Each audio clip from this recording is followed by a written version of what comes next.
धन्यवाद. हिंदवी स्वराज्याचे सरसंस्थापक छत्रपती शिवरायांना मानाचा मुजरा करतो. भारतीय राज्यघटनेचे शिल्पकार भारतरत्न डॉक्टर बाबासाहेब आंबेडकर यांना मानवंदना अर्पित करतो. अरे का रे आवाज जात नाही लोकांना? बघा जरा, येतोय आवाज? असा अपना आवाज कौन बंद कर सकता है? भारतीय राज्यघटनेचे शिल्पकार भारतरत्न डॉक्टर बाबासाहेब आंबेडकर यांना मानवंदना अर्पित करतो. क्रांतीचे महासूर्य महात्मा ज्योतिबा फुले यांना वंदन करतो. आजच्या या अतिशय सुंदर कार्यक्रमामध्ये मंचावर उपस्थित असलेले मंत्रिमंडळातील आमचे ज्येष्ठ सहकारी माननीय छगन भुजबळजी, माननीय गिरीश महाजनजी, माननीय दादाजी भुसे, नाशिकचे खासदार हेमंत गोडसेजी ज्यांनी हा कार्यक्रम आयोजित केला, ते आपल्या कर्तव्यदक्ष आणि लोकप्रिय आमदार श्रीमती देवयानीताई फरांदे, आपले दुसरे लोकप्रिय आमदार डॉक्टर राहुल अहेर, आपल्या शहरातील लोकप्रिय आमदार सीमाताई हिरे, आमदार आपले राहुलजी ढिकले, मंचावर उपस्थित विजयजी चौधरी, प्रदीपजी पेशकर, बाळासाहेब सानप, सतीश नाना कुलकर्णी, विजयराव साने, केदारनाना आहेर, सुनीलजी बच्छाव, प्रशांतजी जाधव, गिरीशजी पालवे, अजितजी चव्हाण, डॉक्टर अशोकजी कारंजकर, सर्वच मंचावरील मान्यवर आणि उपस्थित सर्व माझ्या माता भगिनी आणि बंधूंनो, खरं म्हणजे जवळपास वेगवेगळ्या 9 योजनांचं आपण या ठिकाणी लोकार्पण आणि भूमिपूजन केलं. 204 कोटी रुपयाच्या योजनांचं लोकार्पण आणि भूमिपूजन हे आज आपण केलंय. या 204 कोटीपैकी 166 कोटीचं काम पूर्ण करून लोकार्पण झालंय आणि 38 कोटीचं भूमिपूजन हे या ठिकाणी आपण केलंय. आणि हा अतिशय सुंदर मेळा बस स्टॉप, बस स्टँड या ठिकाणी केल्याबद्दल सर्वप्रथम मी देवयानीताई फरांदे यांचं मनापासनं अभिनंदन करतो. असं फार कमी होतं की जे लोक भूमिपूजन करतात तेच उद्घाटन करतात, पण मला दोन्ही करण्याची संधी मिळाली.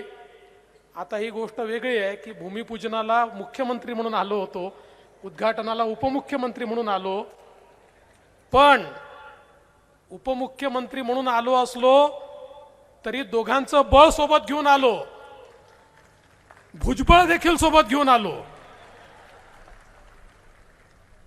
त्यामुळे एकनाथरावजी शिंदे, अजितदादा पवार, मगाशी मला भुजबळ साहेब आपले गिरीश भाऊ कानात म्हणत होते की पहाटेचा शपथविधी झाला त्याच वेळेस भुजबळ साहेब सगळ्यांना घेऊन आले असते तर 2-2.5 वर्ष एवढं आपल्याला ताटकावून राहावं लागलं नसतं. पण आपल्याला गिरीश भाऊ, आपल्याला त्रिमूर्ती तयार करायची होती ना, म्हणून त्याच्यामध्ये वेळ गेला. पण आज मला अतिशय आनंद आहे की एक मजबूत सरकार महाराष्ट्रामध्ये आलेलं आहे, एक काम करणारं सरकार हे महाराष्ट्रामध्ये आलेलं आहे, जनसामान्यांच्या भावना समजून घेणारं सरकार हे महाराष्ट्रामध्ये आलेलं आहे. आणि बंद दाराआड बसून बैठका घेणारं नाही, घरामध्ये बसून बैठका घेणारं नाही, तर जनतेमध्ये जाणारं सरकार हे आज महाराष्ट्रामध्ये आलेलं आहे. याचा मला मनापासनं आनंद आहे. आता मला मनापासनं आनंद असला तरी ज्यांना घरी बसायची सवय होती त्यांना खूप पोटात दुखत आहे. आता त्यांच्या पोटदुखीचा इलाज देखील आपण लवकरच करूया. मी त्याबद्दल फार जास्त बोलणार नाही, पण आजचा कार्यक्रम हा खऱ्या अर्थानं विकास कसा केला पाहिजे याचा कार्यक्रम आहे.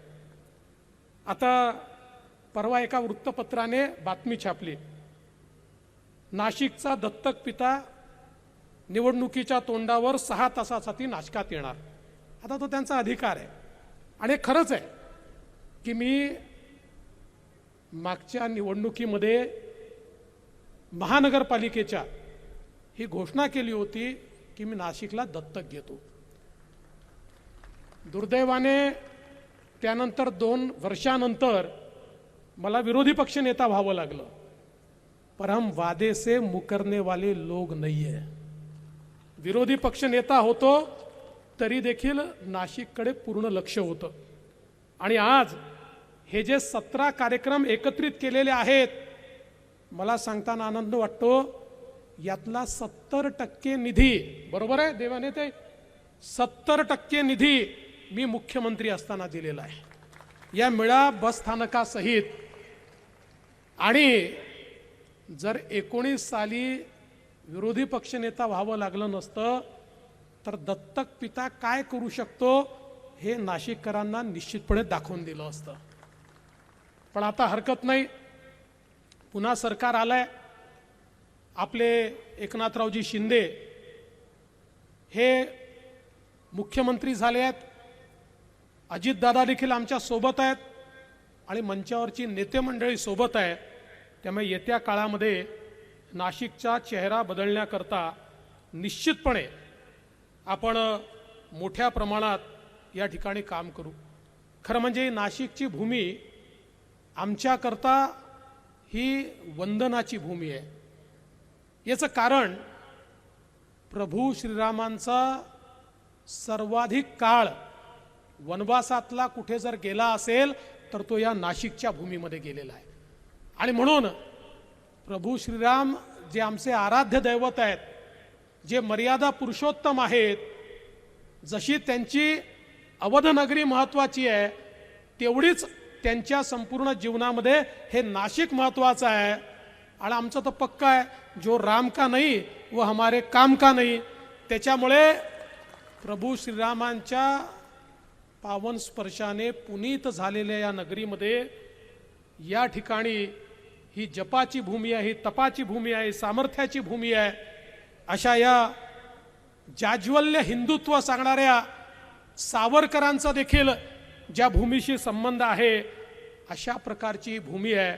आणि आपल्याला माहिती आहे की माननीय प्रधानमंत्री मोदीजींनी अयोध्येमध्ये रामललांच्या मूर्तीची प्राणप्रतिष्ठा करण्याकरता 11 दिवसाचं अनुष्ठान केलं आणि त्या अनुष्ठानाची सुरुवात आपल्या नाशिकपासून केली। इतकी महत्त्वाची अशा प्रकारची ही भूमी आपल्याला या ठिकाणी आहे। आणि म्हणूनच आत्ता दादांनी जो उल्लेख केला, आजच मी इथले कलेक्टर असतील, म्युनिसिपल कमिशनर असतील, इथले आमचे पोलीस आयुक्त असतील, या सगळ्यांना सूचना दिल्या आणि त्यांना सांगितलं की 2027 साली कुंभमेळा येतोय। मागचा कुंभमेळा आपण केला, कुठलीही दुर्घटना होऊ दिली नाही, अतिशय चांगला कुंभमेळा झाला। पण कुंभमेळा हा ज्यावेळेस आपण करतो त्यावेळी त्याची एक मोठी तयारी करावी लागते आणि यावेळच्या कुंभमेळ्याला मला विश्वास आहे की मागच्या वेळेसपेक्षा देखील दुप्पट लोक येणार आहेत। आणि म्हणून नाशिक आणि त्र्यंबक हा जो आपला सगळा भाग आहे, हा सगळा भाग पूर्णपणे कुंभमेळ्याकरता सज्ज केला पाहिजे आणि त्याकरता लागेल ते सगळं इन्फ्रास्ट्रक्चर तयार केलं पाहिजे। त्या निमित्ताने आम्हाला नाशिकचा चेहरा कसा बदलता येईल, त्या निमित्ताने आम्हाला त्र्यंबकचा विकास कसा करता येईल, त्या निमित्ताने आमच्या ज्योतिर्लिंगाचं जे क्षेत्र आहे त्या क्षेत्राचा विकास कसा करता येईल, त्या निमित्ताने आमच्या गोदावरीचा विकास कसा करता येईल, असा एक समग्र विचार आपल्याला करावा लागेल। आणि म्हणून एक आम्ही माननीय आमचे गिरीश भाऊ महाजन यांच्या अध्यक्षतेखाली, पालकमंत्री महोदयांच्या सहअध्यक्षतेखाली एक समिती तयार केली आहे। आता भुजबळ साहेब देखील सोबत आलेले आहेत। माझी विनंती आहे की या समितीने एक याचा प्राथमिक आराखडा लवकरच तयार करावा, तो आमच्या समितीसमोर मांडावा। आणि मी तुम्हाला आज सांगतो, 3-4 वर्ष आपल्या हातामध्ये, 3च वर्ष आहेत तसे आपल्या हातामध्ये, या 3 वर्षामध्ये आपण कुंभाच्या निमित्ताने नाशिकचा आणि त्र्यंबकचा चेहरा बदलू शकतो। ही संधी आपल्याला प्राप्त झाली आहे आणि माननीय मुख्यमंत्री एकनाथराव शिंदेजी आणि माझे सहकारी अजितदादा पवार या दोघांच्याही वतीनं मी तुम्हाला सांगतो, जितका निधी लागेल तितका सगळा निधी आम्ही आपल्याला उपलब्ध करून देऊ. नव्हे तर यावर्षी तुम्ही जेवढा खर्च करणार आहात तेवढा सगळा निधी आता जुलैमध्ये आपलं खरं बजेट यावेळेस येणार आहे. लोकसभेमुळे बजेट उशिरा येणार आहे.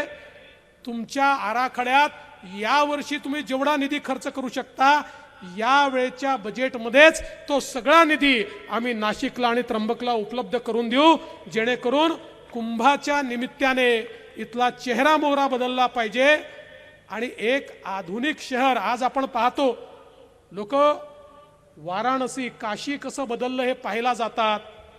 खरं म्हणजे आपल्याकडे त्यापेक्षा चांगलं इन्फ्रास्ट्रक्चर आहे, पण तरी देखील एकूणच जे पर्यटक आहेत आणि भाविक आहेत यांना आकृष्ट करण्याकरता आपल्याला काही नवीन गोष्टी कराव्या लागतील.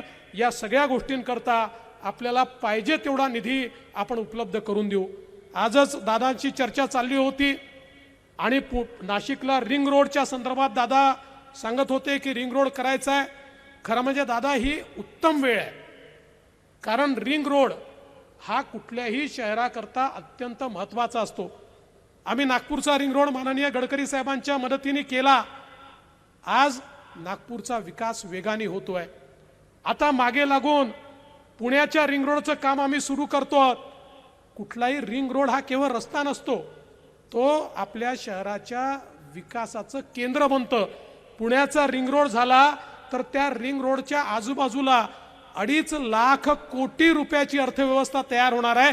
एवढी ताकद एका रिंग रोडमध्ये असते. आणि म्हणून मी तर दादांना विनंती करतो की याची अलाइनमेंट आपण लवकर फायनल करू, सगळ्यांची बसून आपण करा. आणि या कुंभमेळ्याच्या निमित्ताने आपला रिंग रोड जर आपण करून टाकला तर त्यातनं निश्चितपणे मोठ्या प्रमाणात आपल्याला त्याचा फायदा देखील या ठिकाणी होईल. आज आपल्याला अनेक कामं या ठिकाणी करता आली. खरं म्हणजे बालाजींचा आशीर्वाद आपल्याला भक्तनिवासाच्या माध्यमातून या ठिकाणी घेता आला. आणि त्याच वेळी मला अतिशय आनंद आहे की या ठिकाणी आपण संत गोरोबा काका यांच्या मंदिराचं भूमिपूजन खऱ्या अर्थानं या ठिकाणी आपण केलं आहे. मला असं वाटतं की हे याकरता महत्त्वाचं आहे की संत गोरोबा काकांनी आपल्याला सांगितलं, देवा तुझा मी कुंभार, नासी पापाचे डोंगर, ऐशा संपते हो जाती, घडे साधूची संगती, पूर्ण कृपा भगवंताची, गोरा कुंभार मागे हेची. म्हणजे सर्वांकरता गोरोबा काकांनी या ठिकाणी जो आशीर्वाद मागितलेला आहे तो आशीर्वाद मला असं वाटतं की नाशिकमध्ये देवानेताई तुमच्या प्रयत्नातून अख्ख्या नाशिकला आणि आम्हाला सगळ्यांना मिळेल. आणि म्हणून आज हे पुण्य कार्य करण्याची संधी आम्हाला मिळाली, त्याबद्दल खरोखर मी आपल्या सगळ्यांचे आभार मानतो. आज सकाळी आम्ही ढिकलेजींकडे एका नाट्यगृहाचं त्या ठिकाणी उद्घाटन केलं. अतिशय सुंदर नाट्यगृह हे तयार झालेलं आहे आणि मला त्याचं उद्घाटन करताना अतिशय आनंद वाटला की एका स्वातंत्र्य संग्राम सेनानीचं नाव हे त्या नाट्यगृहाला आपण ढिकलेजी राहुलजी या ठिकाणी दिलाय. हे देखील अत्यंत महत्त्वाचं आहे. बसस्थानक आहे, जलकुंभ आहे, स्मार्ट शाळा आहे, क्रीडा संकुल आहे, परिचारिकांचं हॉस्टेल आहे, उद्यान आहे, जलतरण तलाव आहे. सगळ्या गोष्टी या ठिकाणी आपण केलेल्या आहेत. आणि मी गिरीश भाऊंचे देखील आभार मानतो की राहुलजींच्या मागणीवर त्यांनी पंचवटीमध्ये प्रभू श्रीरामांची भव्य प्रतिमा ही तयार करण्याकरता निधी उपलब्ध करून दिला. नाशिकमध्ये लोक जेव्हा येतील त्यास निश्चित ही प्रतिमा पाहण्याकरता जातील आणि तिथे जी लाईटची व्यवस्था करण्यात येणार आहे, नाशिकचं एक मोठं आकर्षण ही प्रतिमा त्या ठिकाणी होणार आहे. आणि म्हणून मला अतिशय आनंद आहे की त्याचं देखील काम आपण या ठिकाणी करतोय. सातपूरचं पोलीस स्टेशन आज सीमाताईंनी त्याचं उद्घाटन केलं. सातपूरसारख्या भागामध्ये अतिशय चांगलं पोलीस स्टेशन आमच्या दादा भुसेंच्या पुढाकारामुळे स्मार्ट स्कूल्स आपण या ठिकाणी तयार करतोय. सगळ्यात महत्त्वाचं याच्यामधलं एक मला आवडलं ते म्हणजे अटल स्वाभिमान भवन. आमच्या दिव्यांगांना प्रशिक्षण देण्याकरता एक अतिशय आधुनिक अशा प्रकारचं अटल स्वाभिमान भवन आपण त्या ठिकाणी तयार केलेलं आहे आणि त्या माध्यमातनं मला अतिशय आनंद आहे की या भवनाच्या माध्यमातनं आमच्या दिव्यांग बांधवांना देखील मोठ्या प्रमाणात या ठिकाणी प्रशिक्षण मिळेल आणि रोजगाराची संधी मिळेल। खरं म्हणजे या नाशिककरता अनेक गोष्टी आपल्याला करायच्या आहेत। खासदार साहेब या ठिकाणी बसलेले आहेत। आपल्याला विशेषतः नाशिक पुणे हा जो आपला रेल्वे मार्ग आहे याच्यावर फास्ट ट्रेन ही आपल्याला सुरू करायची आहे। त्याचा सगळा पाठपुरावा आम्ही करतोय। माझी नुकतीच केंद्रातले जे आपले रेल्वे मंत्री आहेत त्यांच्याशी चर्चा झाली। पहिल्यांदा हा राज्य सरकारने करावा असा विचार होता, पण त्यांचं म्हणणं असं आहे की तुम्ही जो रूट सुचवलेला आहे त्या रूटमध्ये आम्हाला जे टनेलिंग करावं लागेल त्यामुळे कॉस्ट त्याची फार वाढते आहे आणि म्हणून त्यांनी आता अल्टरनेट रूट या ठिकाणी घेतलेला आहे आणि तो रूट नाशिक शिर्डी आणि शिर्डी पुणे असा रूट त्यांनी घेतलेला आहे आणि त्यांचं म्हणणं आहे याच्यामुळे 30 किलोमीटरनी केवळ अंतर वाढतं, पण आम्ही गाडीची स्पीड अशी ठेवू की ते 30 किलोमीटरनी जे काही त्या ठिकाणी वेळ वाढणार आहे तो वेळ न वाढता आधीच्याच वेळेत आम्ही तुम्हाला पोचवू आणि त्याच्यामुळे शिर्डीचाही फायदा होईल, पुण्याचाही फायदा होईल आणि अधिक रायडरशिप त्याच्यामध्ये मिळेल। आता हा प्रस्ताव केंद्र सरकारच्या कॅबिनेटकडे चाललेला आहे आणि कॅबिनेटनी मान्यता दिल्यानंतर आपला पुणे आणि नाशिक हा जो फास्ट ट्रेनचा आपलं स्वप्न आहे की आपण 2 तासात 2.5 तासात त्या ठिकाणी पोहोचलं पाहिजे, ते स्वप्न देखील लवकरच आपण या निमित्ताने पूर्ण करणार आहोत। एक विषय नाशिकचा हा काही कारणाने मागे पडला तो म्हणजे निओ मेट्रोचा। आमचे भुजबळ साहेब नेहमी म्हणतात तुम्ही तुमच्या शहरांमध्ये मोठी मेट्रो करून टाकली आणि आम्हाला का निओ मेट्रो देता? भुजबळ साहेब तुम्हालाही निओ मेट्रो याकरता फक्त आम्हाला द्यावी लागते, अजून आपल्या नाशिकचा व्याप थोडा लहान आहे, आपली लोकसंख्या अजून कमी आहे, त्यामुळे फुल फ्लेज मेट्रो जी आहे ती सुरू केली। आत्ताच आपण पुण्याची आणि नागपूरची जी मेट्रो सुरू केली आहे पुढचे 4 वर्ष त्याच्यामध्ये 50 कोटीचा दरवर्षी लॉस राहणार आहे। 4 वर्षांनी तो भरून निघेल, पण नाशिकचं ज्यावेळेस आम्ही आढावा घेतला तर आताच्या लोकसंख्येचा आणि वाढत्या लोकसंख्येचा विचार केला तर फुल फ्लेजेड मेट्रो नाशिकची ही किमान 12 ते 13 वर्ष लॉसमध्ये त्या ठिकाणी राहील आणि त्याला खूप मोठा लॉस येणार आहे अशा प्रकारचा तो रिपोर्ट असल्यामुळे मग इथे आपण निओ मेट्रो घेतली। पण या निओ मेट्रोचं मॉडेल हे अजून फायनल झालेलं नाही। आमचा प्रयत्न आहे आता पीएमओने त्याच्यावर एक कमिटी तयार केली आहे, कारण नाशिकसारख्या देशातल्या 15 शहरांमध्ये त्यांना सिंगल मॉडेल तयार करायचे की जे मॉडेल आता जसं 20 शहरांमध्ये मेट्रोचं मॉडेल झालं तसं त्यांना 15 शहरांमध्ये सस्टेनेबल मेट्रोचं मॉडेल तयार करायचं आहे आणि म्हणून त्याला थोडा उशीर लागतोय, पण त्याकरता आमचा पाठपुरावा आहे। आम्ही आता त्यांना हे म्हटलं की तुम्ही जे मॉडेल फायनल कराल त्याचा पायलट प्रोजेक्ट हा आम्ही नाशिकमध्ये करू आणि त्याचा जो काही खर्च आहे तो 50% जास्त खर्च राज्य सरकार पायलट करता उचलायला तयार आहे। त्यामुळे त्यांनी त्याचा आराखडा तयार केला की आपण तात्काळ या निओ मेट्रो किंवा त्याला जे काही आपण म्हणणार आहोत त्याप्रमाणे ते काम देखील निश्चितपणे या ठिकाणी सुरू करू। मी आज या निमित्ताने एवढंच सांगतो की आजचा कार्यक्रम आणि जे वेगवेगळे आपण या ठिकाणी उपक्रम हातामध्ये घेतले आहेत याच्यावरनं आपल्या सगळ्यांच्या लक्षात निश्चितपणे आलं असेल की नाशिकच्या चेहरामोहरा बदलण्याकरता आमचे सातत्याने प्रयत्न आहेत। मी आपल्याला हे देखील सांगू इच्छितो, कालच परवा मी पुण्याला गेलो होतो आणि मी विशेष करून पुण्याला बोईंगचे जे प्रमुख आहेत, जे इंडिया हेड आहेत, ते मराठी माणूस आहे सलील गुप्ते म्हणून, मी त्यांना भेटायला गेलो आणि मी त्यांना विनंती केली। मी म्हटलं की तुमचं भारत सरकारसोबत बोईंगचं बोलणं चाललं आहे या ठिकाणी मिलिटरी एअरक्राफ्ट बनवण्याच्या संदर्भात आणि कदाचित तुम्हाला ते काम मिळेल आणि मला असं कळलं आहे की तुम्ही ते बंगलोरजवळ तुमकुरला करू इच्छिता। मी त्यांना सांगितलं हो त्याच्यापेक्षा चांगलं आमचं नाशिक आहे, इथे HALची सगळी व्यवस्था आहे, तुम्ही नाशिकचा विचार करा। नाशिकमध्ये तुम्ही HALमध्ये जर हे केलं तर निश्चितपणे, आणि मी त्यांना राज्य सरकारच्या वतीनं आश्वासन देऊन टाकलं की तुम्हाला बेंगलोरचं सरकार आणि केंद्र सरकार मिळून जे देईल त्यापेक्षा जास्त आम्ही नाशिकमध्ये तुम्हाला द्यायला तयार आहोत, पण तुम्ही हा विचार करा. आणि मला आनंद वाटतो की त्यांनी मला सांगितलं मी एक मराठी माणूस आहे, मी महाराष्ट्रातला आहे, मला नाशिकला यायला निश्चितपणे आवडेल आणि म्हणून मी आमच्या वरिष्ठांशी देखील चर्चा करील, भारत सरकारशी देखील चर्चा करील आणि भारत सरकारची आता 2-3 कंपन्यांचं काम चाललेलं आहे, त्यातल्या ज्यांचा करार होईल त्यांना तो कॉन्ट्रॅक्ट मिळणार आहे. पण त्यांनी मला हे सांगितलं की जर आम्हाला या ठिकाणी भारत सरकारने अशा प्रकारचा कॉन्ट्रॅक्ट दिला तर आम्ही जरूर नाशिकच्या HALचा विचार हा या ठिकाणी त्यांच्याशी पार्टनरशिप करण्याचा विचार हा निश्चितपणे करू. त्यामुळे ज्या ज्या पद्धतीनं नाशिकचा विकास आपल्याला करता येईल तो करण्याचा प्रयत्न हा आपण या ठिकाणी करतोय. मी या निमित्ताने एवढंच सांगतो, एक यादी भुजबळ साहेब आपण तयार केली आहे.